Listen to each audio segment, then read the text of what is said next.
महाराष्ट्र में शक्ति एक्ट को मंजूरी मिल गई है। महिलाओं पे जो बढ़ते अत्याचार थे उस पर अब एक कड़ी लगाम लगेगी, ऐसी उम्मीद की जा रही है।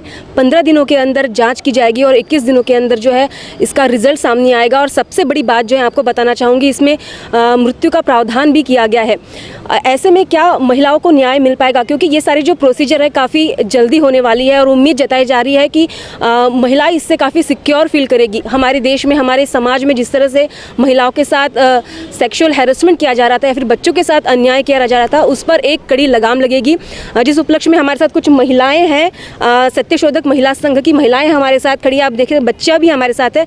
उन्होंने यहाँ पर एक जश्न के तौर पर इसे मना रहे हैं और एक बहुत अच्छा एक फैसला मान रहे हैं महाराष्ट्र सरकार का, हमारे गृह मंत्री का। तो आइए इस बारे में बात करेंगे। पूजा मानमोड़े हमारे साथ है। क्या बताना चाहेंगी पूजा कि इसके पहले भी काफ़ी कानून बन चुके हैं, जैसे दिशा कानून, बहुत सारे कानून बन चुके हैं, लेकिन शक्ति एक्ट जो है वो महिलाओं को सच में शक्ति देने का काम कर रहा है। क्या लगता है कि जो फैसला लिया गया है 21 दिन में पूरी प्रोसीजर करने का, कितना जल्दी उसे हम अमल में ला पाएंगे?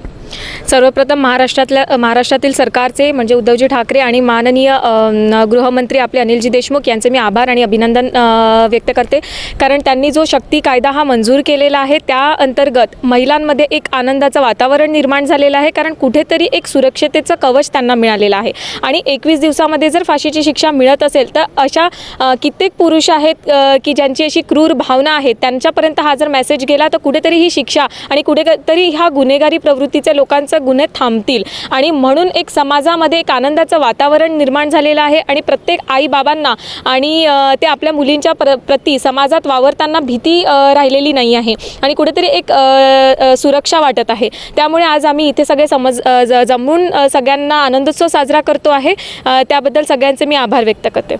हमारे साथ यहाँ पर वंदना ताई भी, उनसे भी बात करेंगे। मैम, जैसे निर्भया कांड हुआ था, उसमें कई बार हम देखते हैं कि माँ बाप उतने कड़े तौर पर खड़े नहीं रह पाते, चाहे वो बदनामी के डर से हो, चाहे पैसों के तरफ हो। तो ये 21 दिन का जो पूरा प्रोसीजर है, कितनी शक्ति देगा माता पिता को भी, जिनके बच्चों के साथ ये अन्याय हो रहा है, उन्हें भी कितनी शक्ति देगा?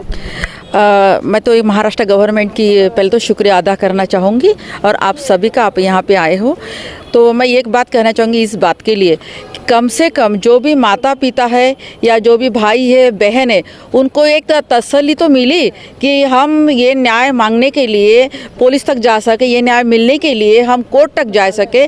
कम से कम ये 45 दिनों के अंदर में ये रिज़ल्ट लगेगा और उसको सज़ा मिलेगी।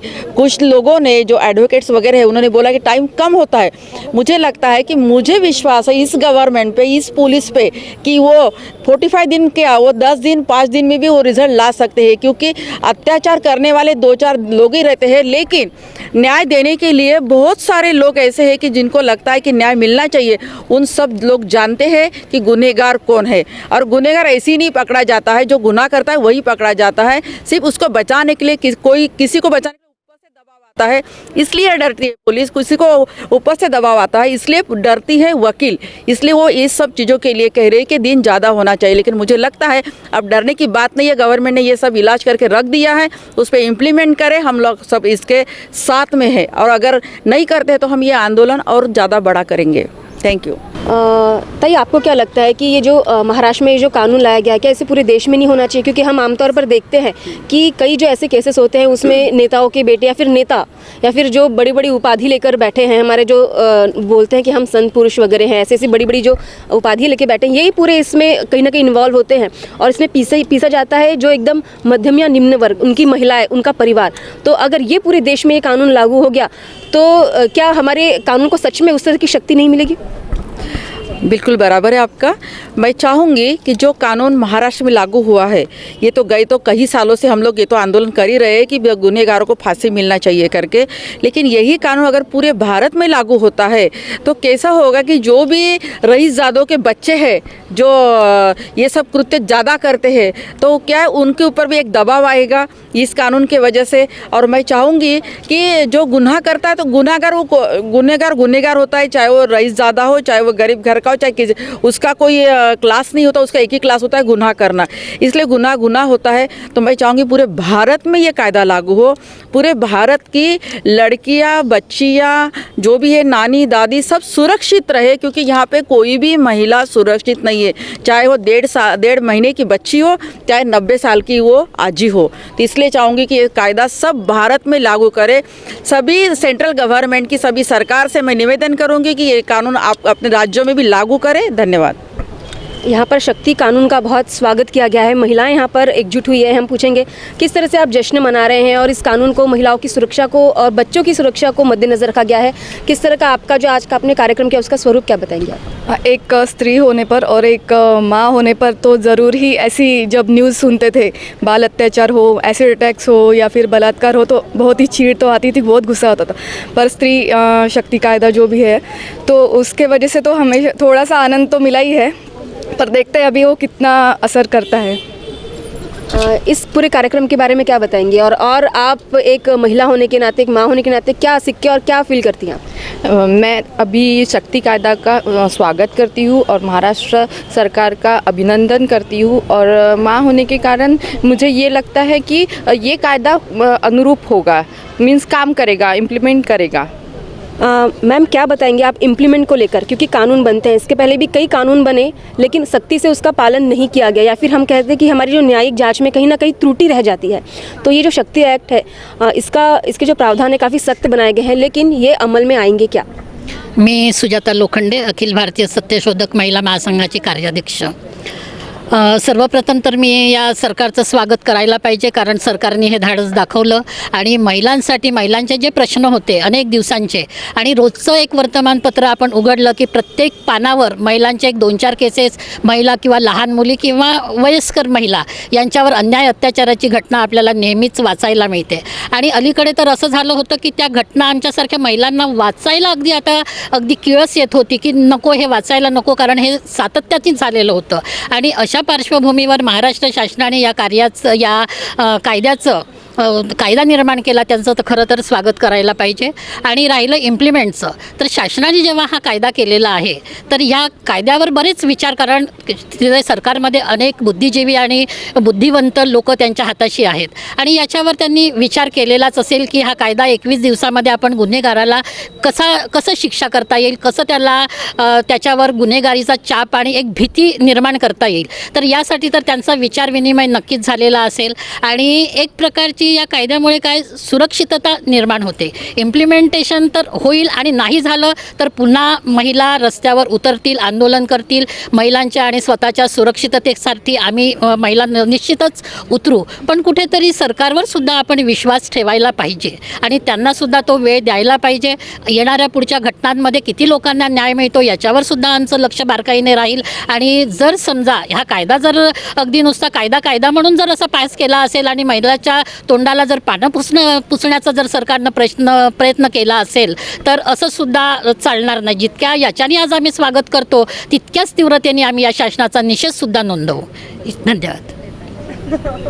कड़े तौर पर इस कानून का पालन होना चाहिए, सरकार कोई भी हो। हम आमतौर पे देखते हैं कि सरकार बदलती है तो जो सरकार ने लाए हुए फैसले भी बदल जाते हैं। क्या बताएंगे इस कानून के बारे में कि क्या लगता है नई सरकार कुछ कर पाएगी? बिलकुल, आमचं तर मत असं आहे की एक स्त्री मनाचा विचार केला गेलेला आहे। आत्तापर्यंत हा शक्ती कायदा फक्त दिशा कायद्यावरूनच आधारित केलेला आहे, पण एक महिलांना अंदरुनी म्हणजे आत्मिक शक्ती मिळालेली आहे असंच आम्हाला वाटत आहे। शिवकालीन परिस्थिती पुन्हा येते की काय हे नक्कीच हा विचार केला जाईल, कारण शिवाजी महाराजांच्या काळात कुठल्याही स्त्रीला भीती वाटत नव्हती आणि तीच परिस्थिती जर आता महाराष्ट्रात पुन्हाने सुरू होणार असेल तर ह्या खरंच आनंद उत्सव साजरा करण्यालायक परिस्थिती आहे। आणि आम्हाला तरी वाटते की हे नवीन सरकार, आघाडीचं सरकार हे स्वतःच्या बळावर आणि ह्याच्यावर नक्कीच महिलांना न्याय मिळवून देईल। धन्यवाद।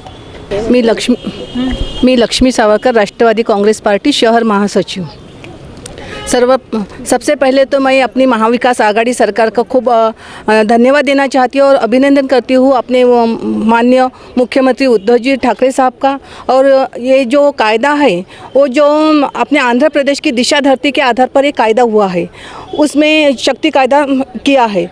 ये इसकी जो उपसमिति उपसमिति थी, उसमें आदरणीय गृह मंत्री अनिल देशमुख साहब, आदरणीय जल संपदा मंत्री जयंत पाटिल साहब, अशोक चौहान साहब, यशोमती ठाकुर और वर्षा गायकवाड़, ये जो है इनका बहुत बड़ा स्टडी है और वो पूरा स्टडी करके ही उन्होंने ये कायदा किया है। तो मैं उनका भी बहुत बहुत शुक्रिया करती हूँ क्योंकि उन्होंने एक महिला को सामने रख के ये कायदा किया है। और पहले अपने को कैसे इसके लिए बहुत झगड़ना पड़ता था, बहुत टाइम लगता था। अभी फास्ट ट्रैक कोर्ट में बहुत जल्दी निर्णय होगा और 15 दिन के अंदर ही आपको वो जो है उनको सबमिट करना पड़ेगा और 45 दिन के अंदर वो जो गुनाह करेगा उसको फांसी की शिक्षा देंगे। उसमें है एसिड हल्ला और बलात्कार प्रकरण और जो मीडिया पे जो महिलाओं के लिए जो आक्षेपार्ह पोस्ट डालते हैं उसके ऊपर भी उन्होंने कड़ी से कड़ी शिक्षा का प्रावधान किया है। इसलिए जो महिला शक्ति का एक तरह से विजय हुआ है, इसलिए मैं अपनी पूरी महाविकास आघाड़ी सरकार का मैं तहे दिल से स्वागत करती हूँ और आप मीडिया का भी मैं तहे दिल से स्वागत करती हूँ जिन्होंने हमें बोलने के लिए मौका दिया। धन्यवाद। तो यहाँ पर आपने देखा कि कितनी महिलाएं हमारे साथ थी और सभी की यही खुश है इस फैसले के, महाराष्ट्र गवर्नमेंट के इस फैसले से खुश है कि 21 दिन के अंदर फैसला आएगा, मतलब 1 से सवा महीने के अंदर पूरा फैसला जो सुनाया जाएगा। और यहाँ पे ये भी बात की गई कि ये जो फैसला, ये जो निर्णय है सिर्फ महाराष्ट्र का नहीं होना चाहिए बल्कि पूरे देश का होना चाहिए, क्योंकि स्त्री कहीं भी हो वो सुरक्षित होनी चाहिए और जिसके लिए आज यहाँ पर एक कार्यक्रम लिया गया। कैमरा पर्सन विकास जीवने के साथ चेतना गानार, विदर्भ टीवी।